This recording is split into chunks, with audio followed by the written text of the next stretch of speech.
Hello বন্ধুরা, মোহন civil blog YouTube চ্যানেলে সবাইকে স্বাগত। আজকে তোমাদের সঙ্গে আরো একটি ভিডিও নিয়ে হাজির হলাম। আজ হচ্ছে 14ই আগস্ট, কন্যাশ্রী দিবস। এই কন্যাশ্রী দিবসের গুরুত্ব কি বা কেন এই দিবসটি পালন হয় সেটা নিয়ে আজকের ভিডিও।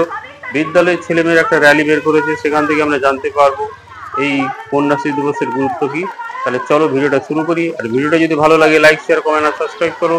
চ্যানেলে নতুন হয়ে থাকলে চ্যানেলটি সাবস্ক্রাইব করে বেল আইকনটি বাজিয়ে দাও।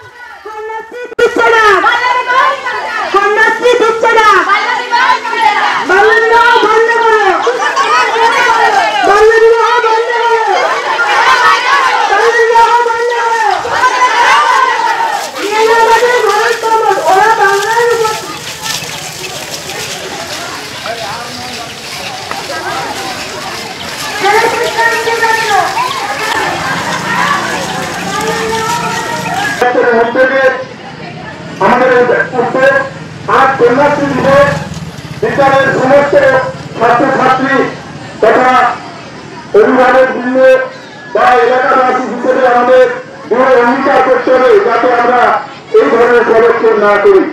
আমরা আমাদের ভবিষ্যৎ যেন আমরা নিজেরা সুন্দরভাবে গড়ে তুলতে পারি, তাকে অযথা কোনো আবেগের বশবর্তী হয়ে যেন তাকে ব্যাহত না করি। যাই হোক, এই বাল্য বিবাহের সম্পর্কে সচেতনতা জন্য আমাদের উদ্যোগ এবং 18 বছরের আগে যাতে কোনোভাবেই কোনো মেয়ের বিয়ে না হয় সে বিষয়ে আমরা সবাইকে সতর্ক করছি।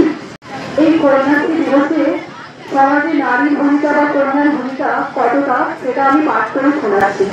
আজকের কন্যা আগামী দিনের নারী। শারদীন্দু কর্মকারের লেখা নারী। মানুষ কেন বলে নদীর নারীর নিজস্ব নাই কিছু? আমি তো দেখি জাহাজ চলে নারীর পিছু পিছু।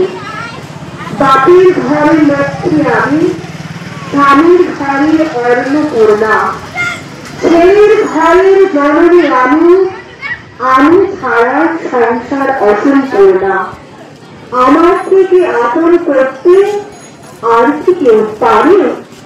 বাপের ঘরকে ছেড়ে এসে পরকে বাড়ি ঘরে, গোত্র থেকে গোত্রান্তর যদিও আমি হই সেরা নারী।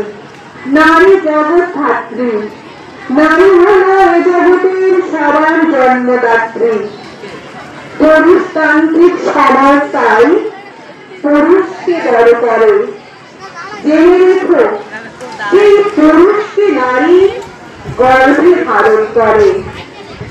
মহাকাল আমার পদতলে শান্ত চিরকাল, আমি ছাড়া এ জগৎ সংসার হবেই হবে অচল। নমস্কার। আজ কন্যাশ্রী দিবস অর্থাৎ 14ই আগস্ট।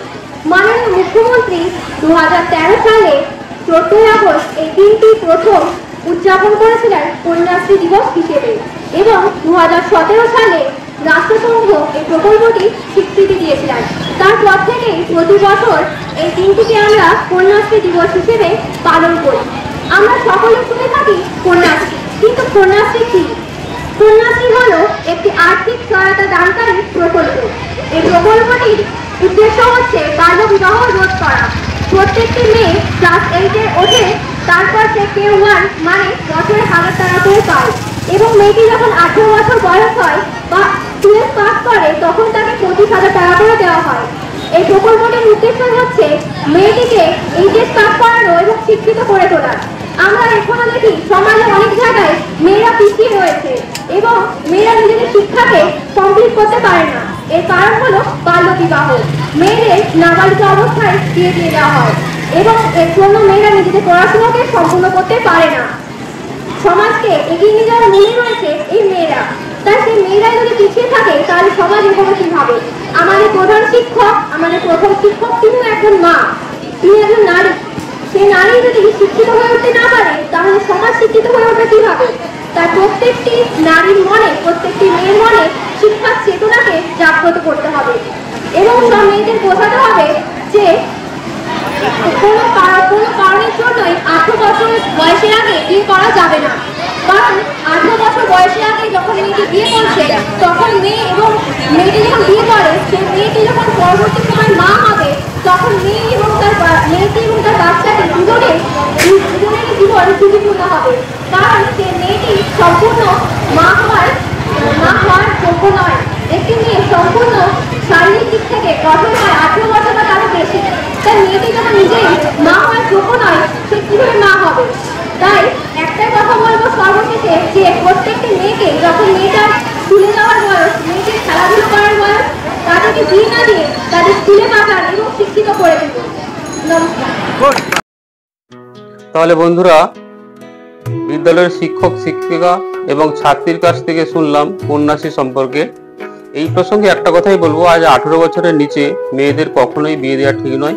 কারণ 18 বছরের নিচে মেয়েদের বিয়ে হলে সেই মেয়েটি যখন সন্তানের মা হবে, তখন মা ও সন্তানের দুয়েরই প্রচুর সমস্যা দেখা দিতে পারে।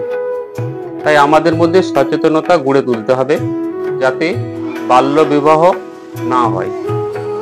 তাহলে বন্ধুরা, ভিডিওটা এই পর্যন্তই। ভিডিওটা যদি ভালো লাগে লাইক, শেয়ার, কমেন্ট আর সাবস্ক্রাইব করো। সবাই ভালো থাকো, সুস্থ থাকো। দেখা হচ্ছে আবার অন্য কোনো ব্লগে।